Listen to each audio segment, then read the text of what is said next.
కరూర్ తొక్కిసలాట ఘటనలో కుట్రకోణం ఉందని ఆరోపించారు టీవీకే చీఫ్ విజయ్. త్వరలోనే బాధితులను కలిసి పరామర్శిస్తానని చెప్పారు. మరోవైపు విజయ్ ఆరోపణలను తీవ్రంగా ఖండించింది తమిళనాడు ప్రభుత్వం. ఎలాంటి భద్రతా లోపం లేదని, జనం భారీగా రావడంతోనే ప్రమాదం జరిగిందని తెలిపింది. తొక్కిసలాట ఘటనను రాజకీయం చేయొద్దని సూచించారు కాంగ్రెస్ నేతలు.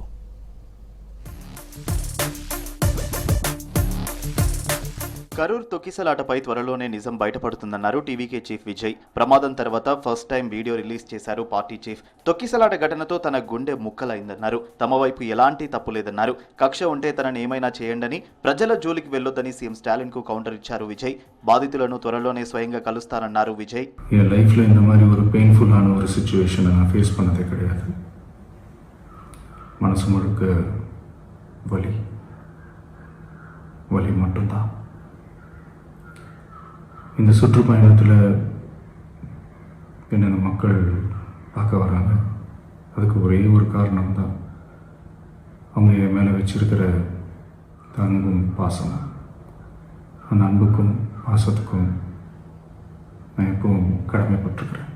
ஹாஸ்பிட்டலில் ட்ரீட் பண்ணிகிட்ருக்கிற எல்லாருமே சீக்கிரமாக க்யூர் ஆகி வரணுன்றது இந்த நேரத்தில் நான் வேண்டிக்கிறேன். ప్రభుత్వంపై టీవీకే చీఫ్ విజయ్ ఆరోపణలను ఖండించింది ప్రభుత్వం.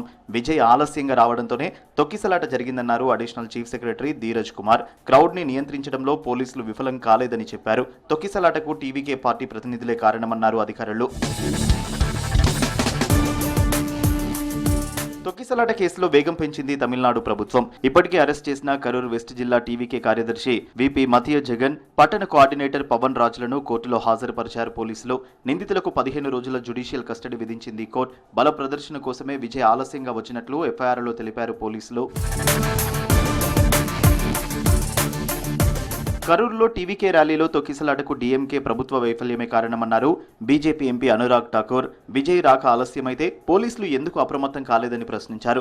రాష్ట్ర ఇంటెలిజెన్స్ డిపార్ట్మెంట్ ఏం చేస్తోందని ప్రశ్నించారు. 8 మంది సభ్యుల ఎన్డీఏ బీజేపీ ప్రతినిధుల బృందంతో కలిసి కరూర్ వెళ్లారు. తొక్కిసలాట జరిగిన ప్రాంతాన్ని పరిశీలించి బాధితులను పరామర్శించారు. What was administration doing?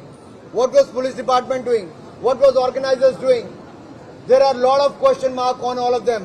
The ruling party and the officials must answer this, and we have sought many answers from the officials, from the administration, and we want them to reply by this weekend so that this committee should finalize the report at the earliest and submit it to the BJP national president. కరూరులో తొక్కిసలాట ప్రాంతాన్ని పరిశీలించారు Congress MP KC Venugopal. బాధితులను కలిసి పరామర్శించారు. AICC chief Kharge Rahul Gandhi తరపున బాధితులను కలిసినట్లు చెప్పారు. మరణించిన వారి ఫ్యామిలీలకు కాంగ్రెస్ పార్టీ తరపున 1,25,00,000 విరాళంగా ఇచ్చినట్లు చెప్పారు. తొక్కిసలాట ఘటనను రాజకీయం చేయొద్దన్నారు KC Venugopal. Their families are under huge trauma, under stress. We met the people who injured also. We are praying that for a speedy recovery for the injured people. Congress party had given 1 crore and 2.5 lakhs to the deceased family. We don't want to do any political circuses. మరోవైపు కరూర్ ర్యాలీకి అన్ని అనుమతులు తీసుకున్నట్లు చెప్పారు TVK party లాయర్లు. September 27న సాయంత్రం 3 గంటల నుంచి రాత్రి 10 గంటల వరకు పర్మిషన్ తీసుకున్నామని, క్రౌడ్ కంట్రోల్లో పోలీసులు విఫలమయ్యారని ఆరోపించారు. కుట్రకోణంపై స్వతంత్ర దర్యాప్తు కోసం మద్రాస్ హైకోర్టును ఆశ్రయించింది టీవీకే పార్టీ.